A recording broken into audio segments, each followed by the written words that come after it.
All right, hello everybody.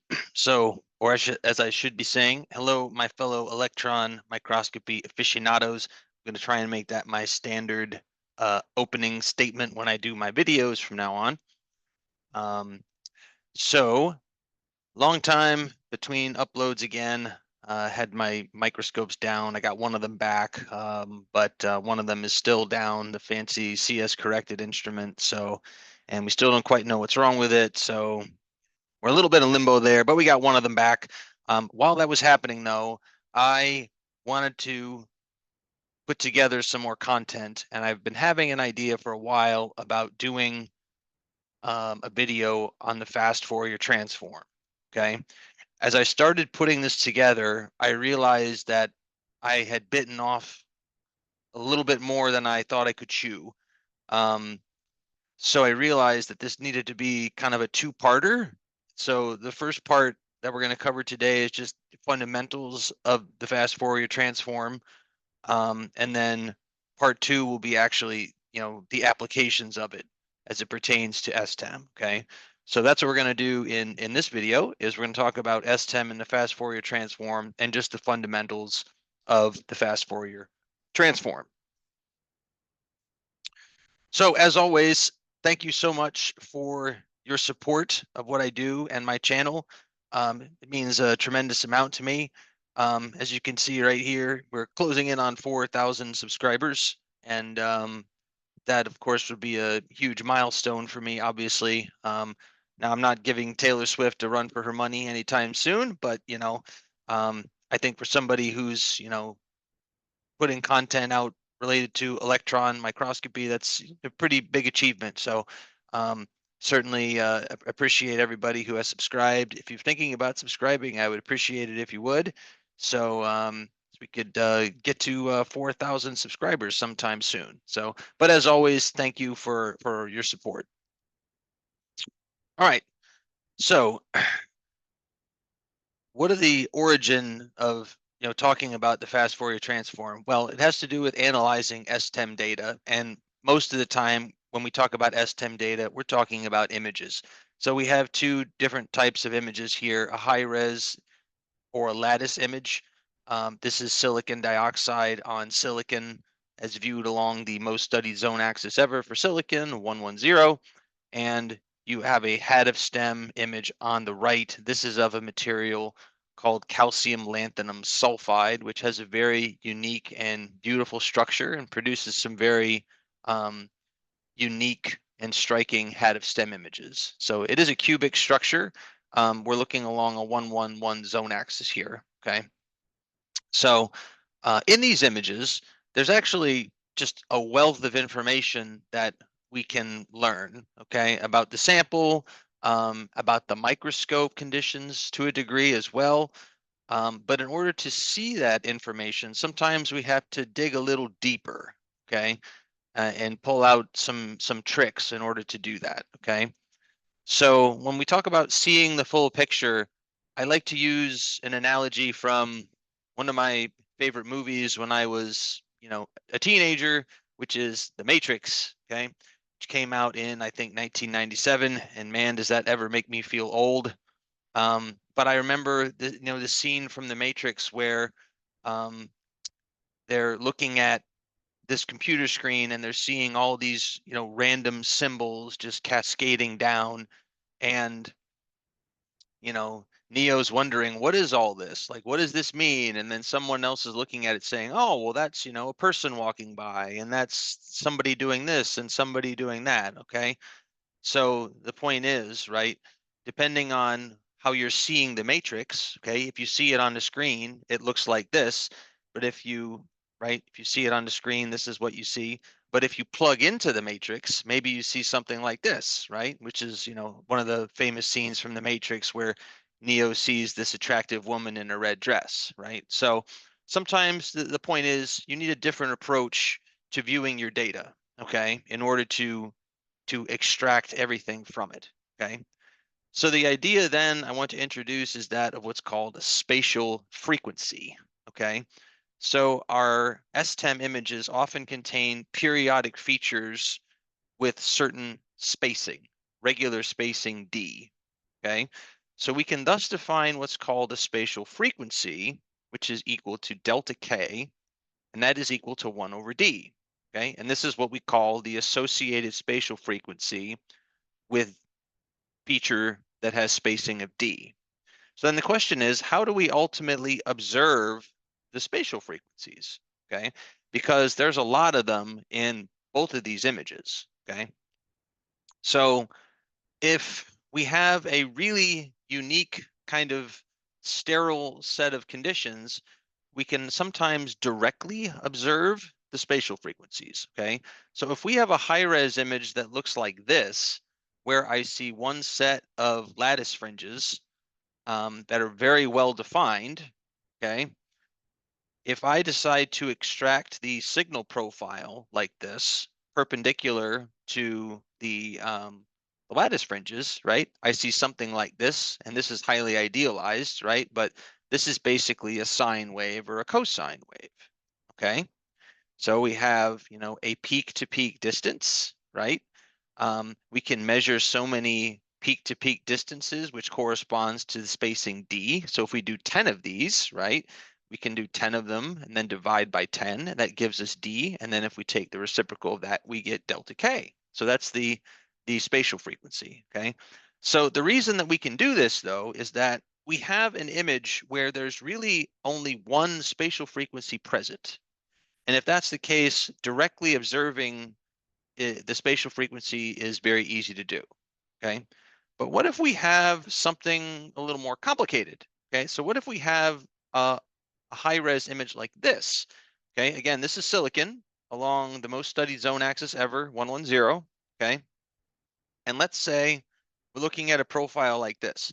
Now, if you're looking at this, that is drawn at a 45-degree, perfect 45-degree angle, okay? I did that deliberately, okay? So I'm not really aligned with any of the lattice planes here, okay? But that's done deliberately to give an extracted profile that is very complicated, okay? So if we extract the profile, what we see is something like this, okay? So no longer do we have, one clear, obvious spatial frequencies, our spatial frequency, we have several spatial frequencies that are present here. So how can we actually pick those out just by looking at the profile? And the answer, of course, is it's very difficult to do this, okay? Just looking at the profile, okay? Right? We have different, spacings, and therefore we have different spatial frequencies, right? We have multiple spatial frequencies present. But what if there was a way to transform this profile? And instead of looking at it in the spatial domain, okay, or distance as we have here, we could view it in the spatial frequency domain, okay?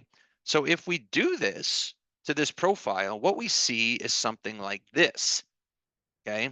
So now we're looking at this profile in the spatial frequency domain. I put frequency there, but technically it is spatial frequency because our input variable was distance, okay? And now what we see are a bunch of peaks, okay? And they correspond to different delta K values as we see on the x-axis, okay? And then we have the amplitude on the left, right, which tells us how strong each of those spatial frequencies is relative to the others, okay? So now neglecting the big one at 0, which we'll get into why, that isn't a true spatial frequency. And that actually corresponds to a distance d that is infinitely long. So that really isn't a d spacing per se, okay? But there's actually 6 unique spatial frequencies in this image, okay? So you'll notice I only indicated the ones on positive delta K, and you might actually see this and say, well, it looks like the negative ones are a reflection of that. And you're absolutely correct. That's true. We're going to get into why that is the case a little bit later, okay? But the point is, right, by observing the profile this way, we can pick out the spatial frequencies easier, okay, more easily than we could just by direct observation, okay? So now how do we do this? So the way we do this is using what's called the Fourier transform, okay? So if we have a one-dimensional function, right, which is a function of one spatial variable x. So we'll call it psi of x, okay? And x, of course, is a length variable, right? So we're observing it in the spatial regime. If we take the Fourier transform of it, we transform it into capital psi of delta k. Okay, so now it is a function of the spatial frequency variable delta k, which has units of reciprocal length. So we're taking psi of x and we're transforming it into psi of delta k. Okay, another way you can interpret this is that psi of delta k is psi of x decomposed into its spatial frequency components. Okay, this is what we do when we compute a Fourier transform of a function. Okay, so if we have continuous functions that are both one-dimensional and two-dimensional cases, okay, so the mathematical expression for the Fourier transform of a one-dimensional continuous function, okay, you see right here. Okay, so we're basically multiplying our input function psi of x by a complex exponential, okay? And then we're integrating that over the limits of the spatial variable, okay, from negative to positive infinity. And if we do that, we get um, the spatial frequency version, okay? The two-dimensional case is very similar, okay? Basically, we now have psi of x and y, right, which is now a 2D continuous function. And now we have two complex exponentials that we're multiplying by, and we have to do a double integral, okay, over negative infinity to infinity for both the x and the y dimension, okay? But in this case, our Fourier transform, because our input function was a continuous function, our Fourier transform will also be a continuous function, okay? But this doesn't really apply much when we're dealing with STEM data. And the reason for that is our STEM data is not a continuous function, okay? Our STEM data is discrete. So what we need is a treatment for the Fourier transform if we're dealing with discrete data, okay? And that gets us into the discrete Fourier transform, or the DFT. So this is a means to perform a Fourier transform when we have a discrete set of data, okay?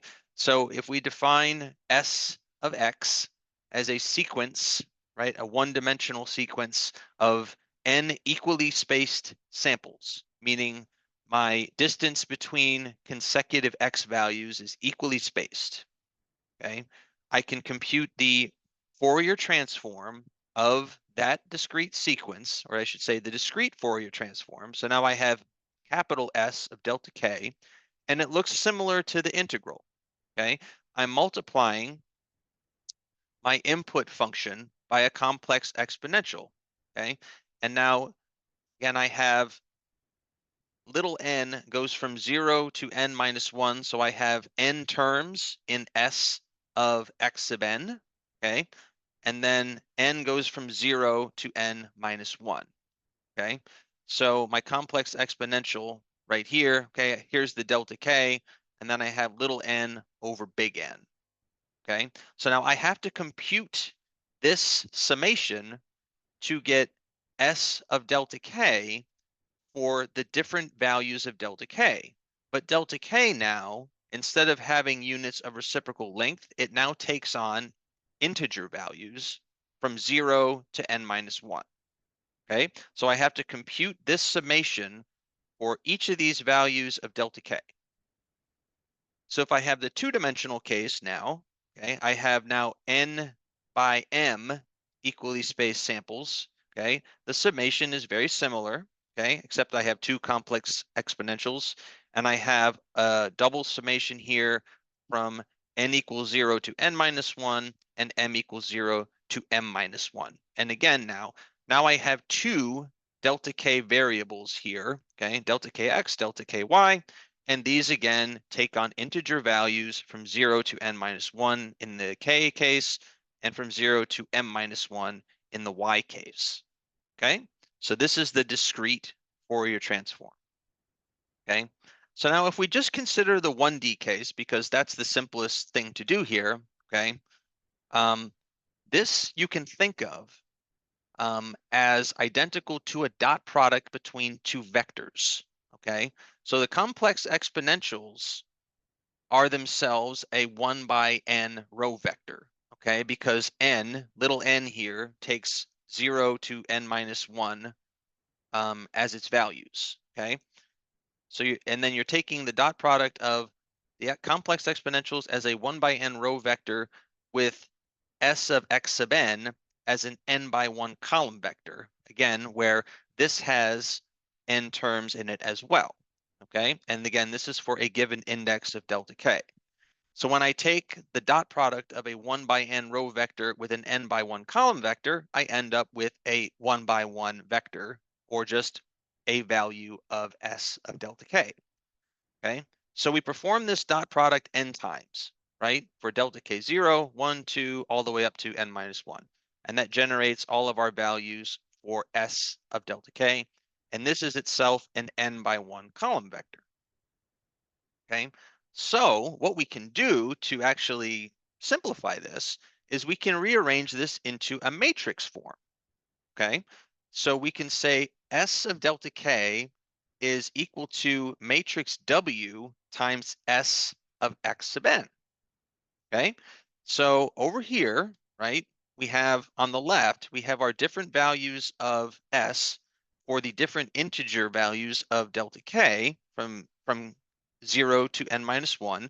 And over here on the right, we have a column vector for S from the values of n, little n equals 0 to n minus 1, okay? And then what we have here is an n by n matrix, okay? That accounts for the complex exponentials, okay? So I've replaced the complex exponential terms with omega, okay? You can plug that in here, okay? And you can verify, right, that this, go back, is exactly the same as this, okay, for the different values of um, n, okay? So in the case right here, right, this row corresponds to n equals 0, okay? Little n equals 0. This row corresponds to little n equals 1. This row corresponds to little n equals 2. And then all the way at the bottom here, this row corresponds to little n equals n minus 1, okay? And again, we're taking the dot product of this with this, and that's giving us, in this case, the last term in S of delta K, okay?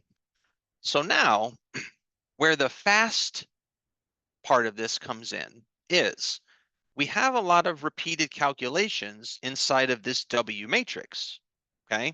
So if we do something called factorizing it, we can reduce the number of computations from n squared to n times log of n. And this is what's called the fast Fourier transform, okay? This is what's called the fast Fourier transform. And this is the original people who get the credit usually for arriving at this conclusion, or arriving at this algorithm, I should say. I've heard some opinions that this is the most important mathematical algorithm in the history of the world, which would be, I think would be very difficult to dispute, okay? And then as an added benefit, if we can constrain n to be a power 2, okay? So, 512, 1024, etc. This makes the factorization easier, okay? And makes the calculation even faster, okay? But this is the fast Fourier transform. So the fast Fourier transform is really just a type of discrete Fourier transform, if you will, okay? That has reduced complexity and can be calculated more quickly, okay? All right. So up to this point, we've talked about how delta K in the fast Fourier transform or the discrete Fourier transform has index values, okay? But the problem with this is that this is not very meaningful in terms of a perspective, right? Because we want to know an actual value of delta K, not just an index, okay? Because our original data was in terms of length units and not indices, okay? So what we can do then is we can convert from index to reciprocal length, and it's not very difficult to do. Okay, so in the 1D case, we're multiplying delta K as an index by what's called the bin width. And in the 2D case, we're multiplying delta K sub X and delta K sub Y as indices by the pixel size. Okay, so we'll describe what these are next, but that's all we really have to do, okay, to convert from indices to reciprocal length. Okay, so if we look at the one-dimensional case, or what we would call a profile, right? We have n samples over a field of view, okay, which we call X field of view, okay? So then when we compute the FFT, that will also have n samples or values, okay? So we'll call X bin the profile bin width, or the sampling interval. So if we know the field of view and we divide it by n, that gives us the bin width, okay? So the bin width for the FFT, or delta K bin, that's the spacing between points in the FFT, that is simply equal to the reciprocal of the field of view, okay? So think about that for a minute, right? It doesn't matter how many samples I have. It's only a function of the field of view, okay? And again, we multiply delta K as an integer, or it's as an index by the bin, and then we get to reciprocal length, okay? So then we can also define a field of view in the FFT as delta K field of view, and that is equal to n divided by the, and that is equal to 1 over the bin width, okay, for the profile, okay? So again, right, or you could think of that as n divided by the field of view of the profile, okay? We can also define something else called the Nyquist limit, or information limit, which we call X Nyquist, which is 1 over delta K Nyquist. And delta K Nyquist is equal to 1 over twice the bin width, and that is equal to n divided by twice the field of view in the profile, okay? So thus we can infer that the information limit is equal to twice the profile bin width, okay? Or twice the spacing between samples in the profile. So in the 2D case, much of this is very similar, okay? Let's assume that we have a square image, okay? So we have n equals m. So our field and our fields of view in the x and y dimensions are the same. Now, strictly speaking, that doesn't have to be the case, okay? But let's just assume it to make things easier here, okay? So the image and the FFT, they're both going to be square. They're both going to be having n pixels or n samples, okay? We define the pixel size the same way, right? Field of view divided by n. We divide, and now we don't have a bin width in the FFT, we have a pixel size, okay? So the pixel size in the FFT, just like with the 1D case, is equal to 1 over the field of view in the image, okay? Again, we multiply the delta K values as indices by the pixel size, and then we get to reciprocal length, okay?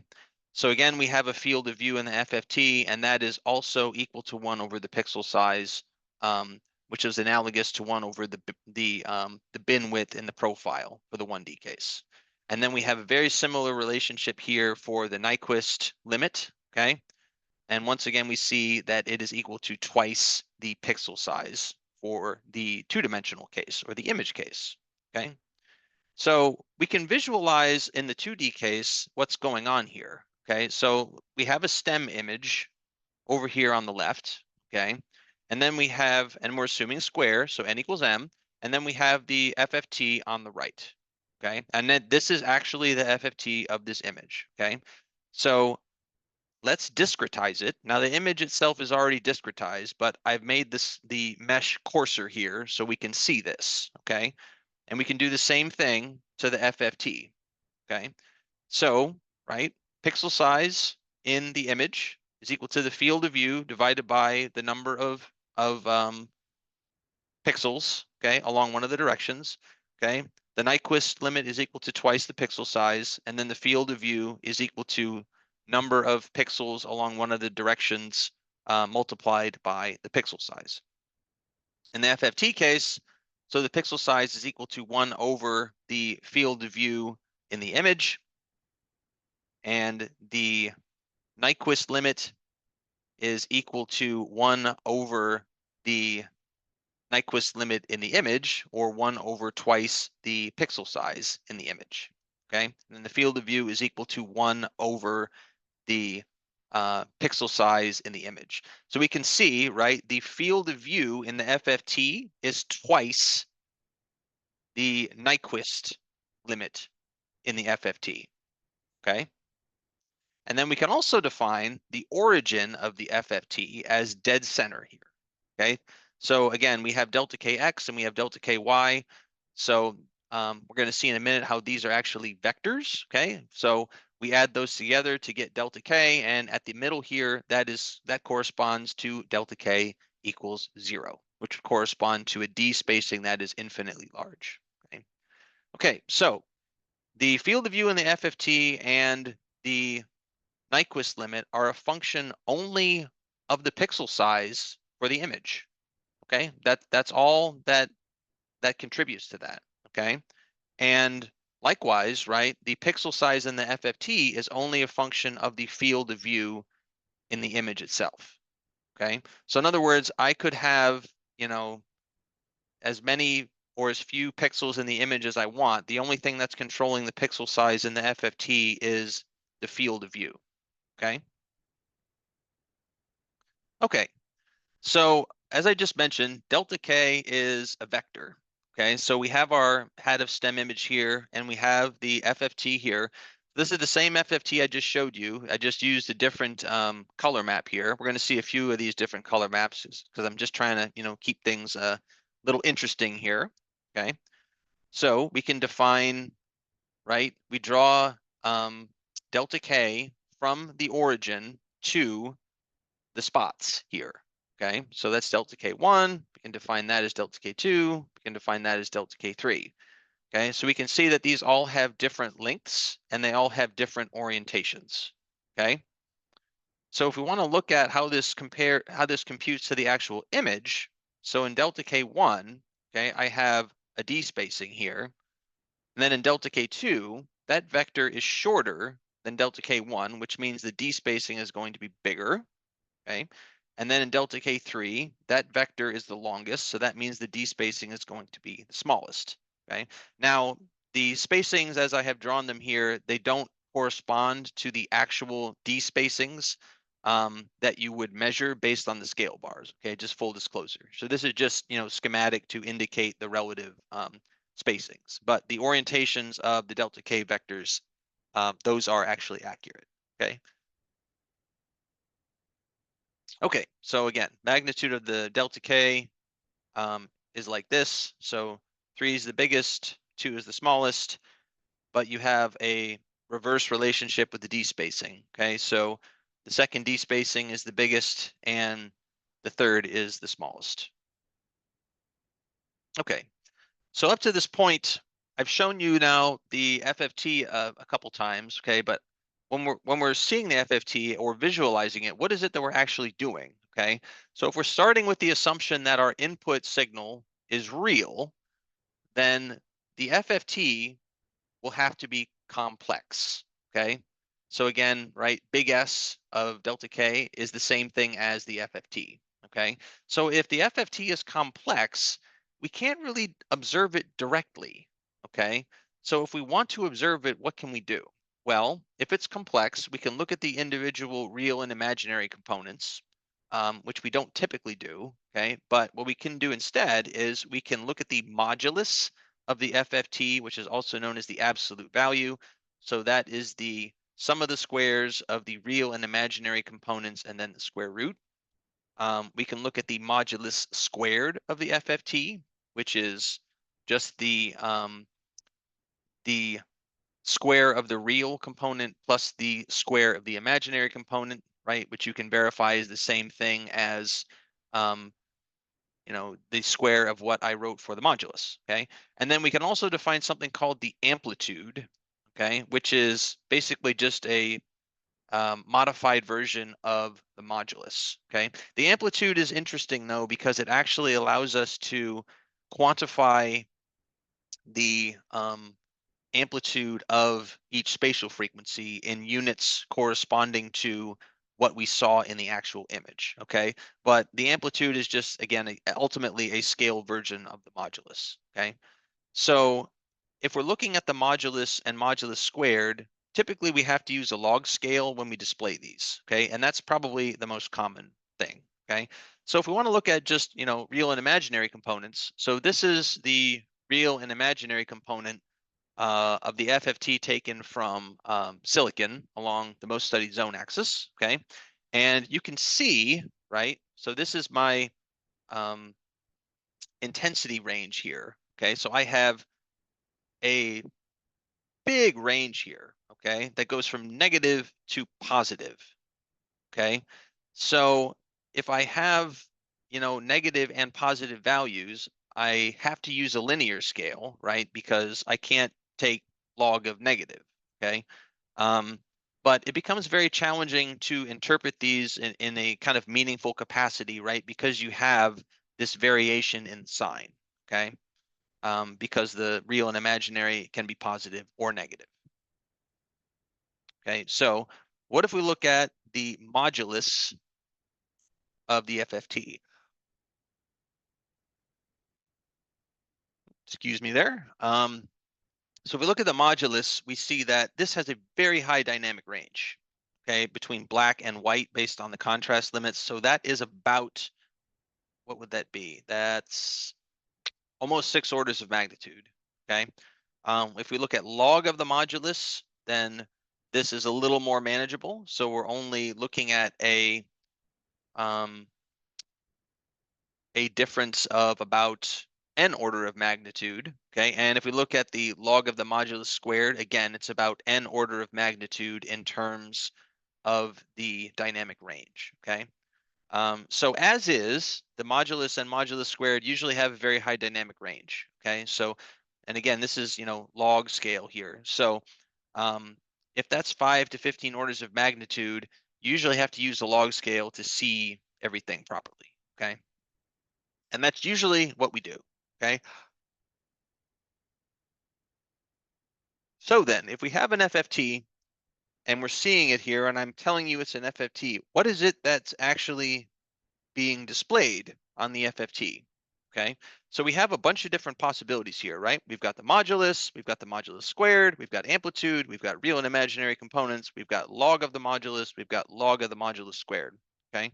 So usually without any specification, you're usually seeing log of the modulus or log of the modulus squared, okay? And these are advantageous because they're both real and they're both always greater than and equal to 0. And so they give us the most intuitive interpretation, okay? So again, this is what we're dealing with usually is one of these two things, okay? When we're looking at the FFT. Okay, so this idea of reflecting the FFT. So all the FFTs I've shown you up to this point have been what are called reflected. Okay, so that means that my delta K goes from plus or minus the Nyquist frequency, and the modulus of S, or the FFT at plus delta K, is equal to the modulus of the FFT at the corresponding negative delta K. Okay, but if we look at the FFTs without being reflected, what we actually see is the range goes from 0 to twice the Nyquist frequency. Okay, so what this says is that we're seeing information beyond the Nyquist frequency. So what's going on? Okay, so the reason we're seeing this is actually because the data beyond the Nyquist frequency is actually reflected from the data that is up to the Nyquist frequency. So the way we can account for this is by cutting off the FFT at the Nyquist frequency and then reflecting about delta K equals 0. So this gives us our limits from plus or minus the Nyquist frequency. And this also makes things more intuitive because now we have delta K at the center of the FFT, okay? All right, so if we look at the 1D case, this is the silicon high-res image. I'm extracting the profile. I'm not going to show you the profile. I'm just going to show you the as-is FFT, or the original FFT. So we see this big spike at delta K0, and then right here at about 15.5, that's the Nyquist limit, okay, based on the pixel size in my image here, okay? So all of this is beyond the Nyquist limit, but you can see how this is a reflection of this, okay? So if we take this and we move it over to the left side here of delta K 0, then we get a reflection of what's up to the Nyquist limit, okay? So if we do this, we get this, okay? There's our reflected FFT, okay? So everything that's up to the Nyquist limit that's positive is reflected down to the Nyquist limit that is negative, okay? Which we see here, okay? Again, this is the same information that you see down here. This is not additional or new information. It's just a reflected version of this below it, okay? So again, that translates our limit or changes our limits to plus or minus the Nyquist frequency. If we look at the 2D case, this is a little more interesting. Okay, so there's our HAADF-STEM image of the calcium lanthanum sulfide. And if we look at the original FFT, it looks like this, okay, which is very odd. Okay, so it turns out that in each of the corners of the original FFT, that corresponds to 1/4 of the origin, meaning that's where we see part of delta K equals 0.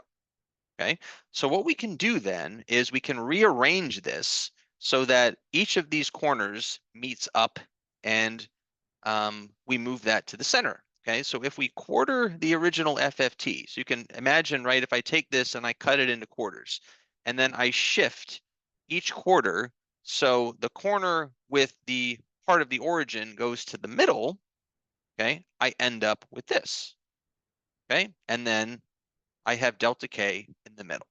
Okay, so this is what we do with the two-dimensional case to generate a so-called reflected FFT. Okay, again, I have the same exact stipulation here with the modulus at positive delta K being equal to the modulus at negative delta K. All right, so if we look at some of the variables that go into the FFT, let's talk about the number of pixels, okay? So over on the left, we have our original STEM image with 1024 pixels, okay? And that's the FFT. If we go to 512, then this is what happens, okay? My FFT, the limits now of the range become smaller, okay? But my field of view in the image is no different, okay? So the pixel size is the same in the FFT, but what I've done is I basically removed pixels. I've removed all these pixels out here, okay? Because again, right, my number of pixels in my image is going to be equal to that in the FFT. And then if I go to 256, right, I'm cutting off even more pixels, okay?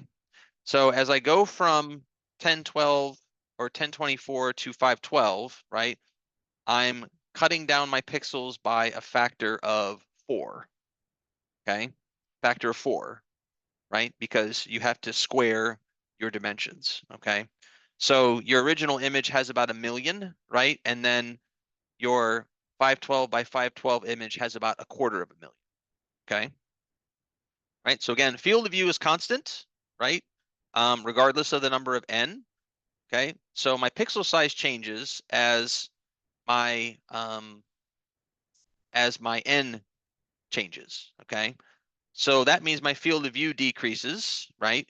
Because my field of view is equal to 1 over the pixel size in the FFT, okay?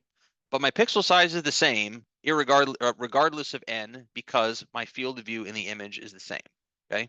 So now let's look at a different interpretation of this, where we have the FFT blown up to be the same size in each instance, okay? But I'm changing my pixel dimensions. So again, this is 1024 by 1024.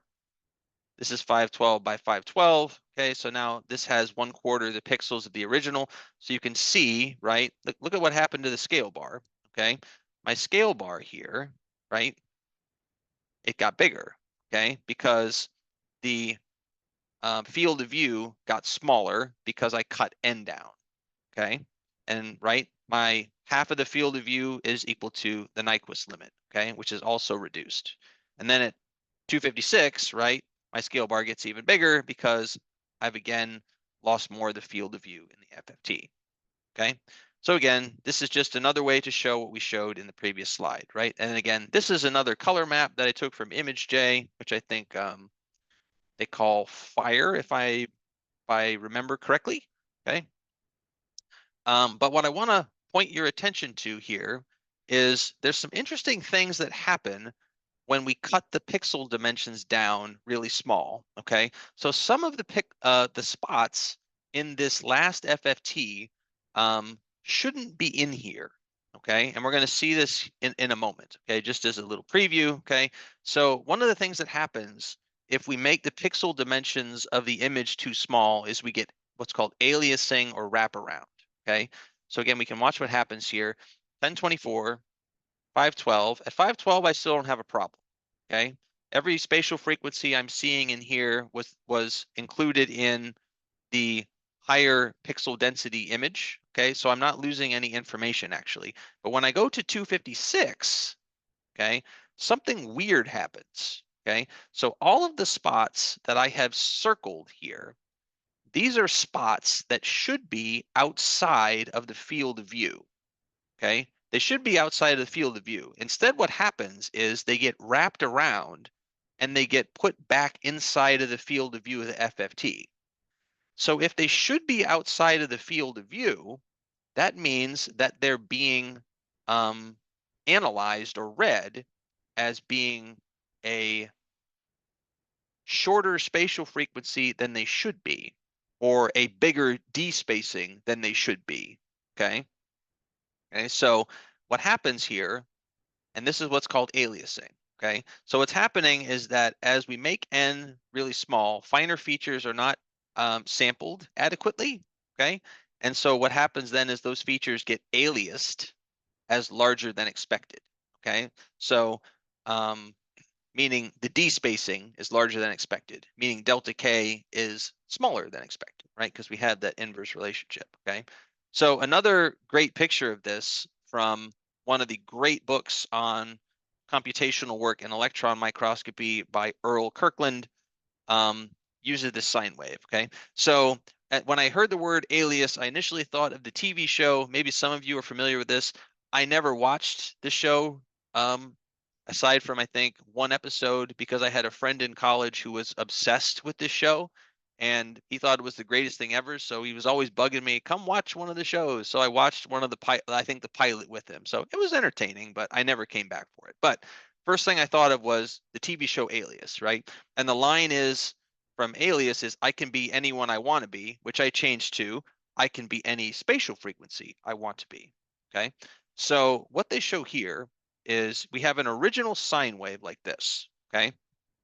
If you don't sample it well enough, you can actually read it as a different sine wave than it actually is, okay? So the original sine wave function, the delta K value is about 1/7, okay?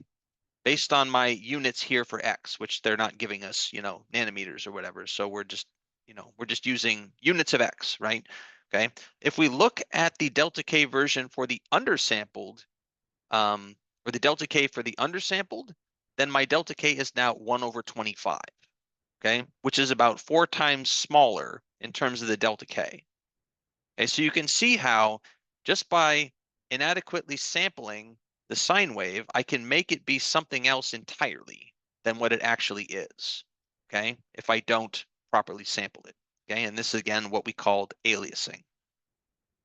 All right, so the last few things to talk about here, artifacts in the FFT, okay? Here's our HAADF-STEM image, here's our FFT. One of the things that we see here are these cross-shaped artifacts that appear at the spots, okay? And the more intense the spots are, right, the more intense these artifacts, okay? They're always aligned perfectly vertical and horizontal with respect to the sides of the image, okay? Regardless of where the spots are. They always point vertical and horizontal, okay? And we call these the cross-shaped artifacts, okay? So why do we get these? Well, it has to do with discontinuities between the sides of the image, okay? Meaning the left and right and the top and bottom, okay? So if we look at, for instance, if we look at the left and right sides of this image, okay? So what I'm going to do here is I'm going to cut the image in half, and then I'm going to rearrange and pull the left side over to the right and the right side over to the left. So I have the left side exposed left side touching the exposed right side. Okay, hope you follow me. And if I do that, I get this, right? And we can see that is a very obvious discontinuity in my image. Okay, I can do the same thing with the vertical. Okay, I bring the top edge down to meet the bottom edge, and I see again another really obvious discontinuity here in the signal. Okay, these are the origins of the cross-shaped artifacts. Is I don't have I have bad discontinuity between the sides. Okay, so how do we deal with that if we want to deal with it? Okay, so what we do to address this is we use what's called a Hanning window. Okay, so this is my original image, and this is the FFT.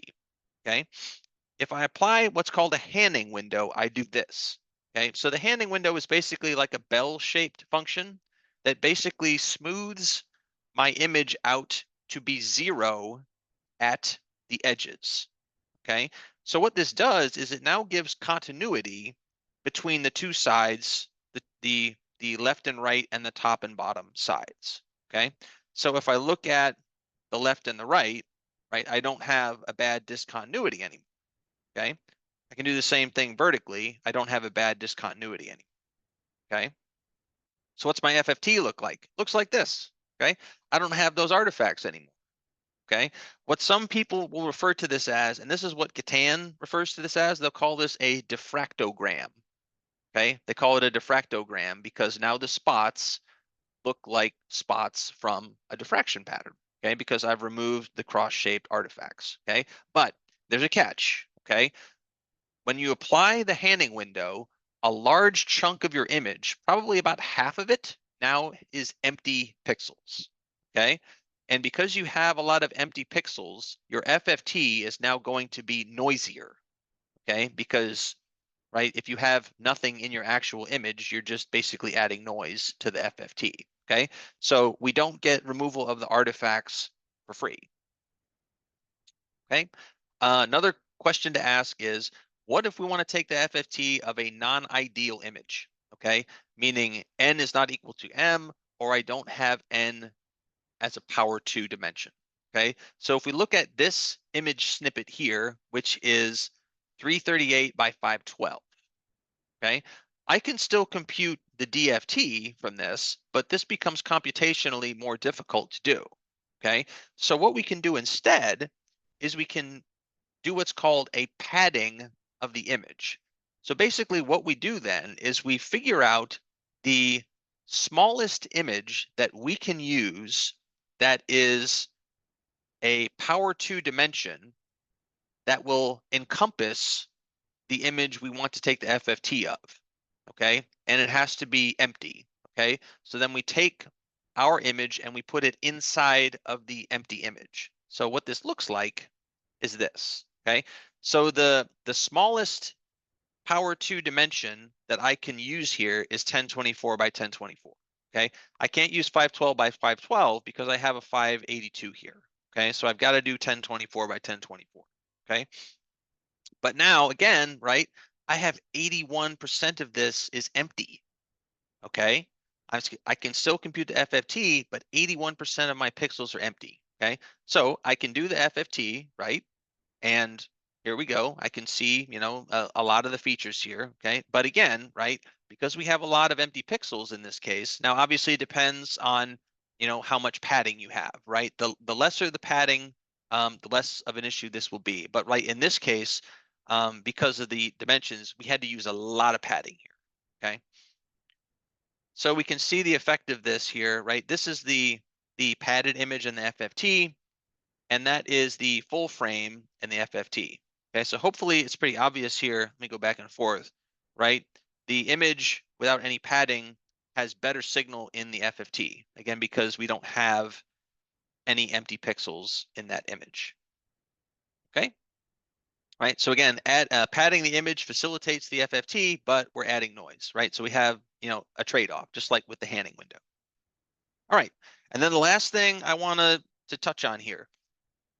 There's a lot of confusion I've seen with people thinking that an FFT is equal to a diffraction pattern.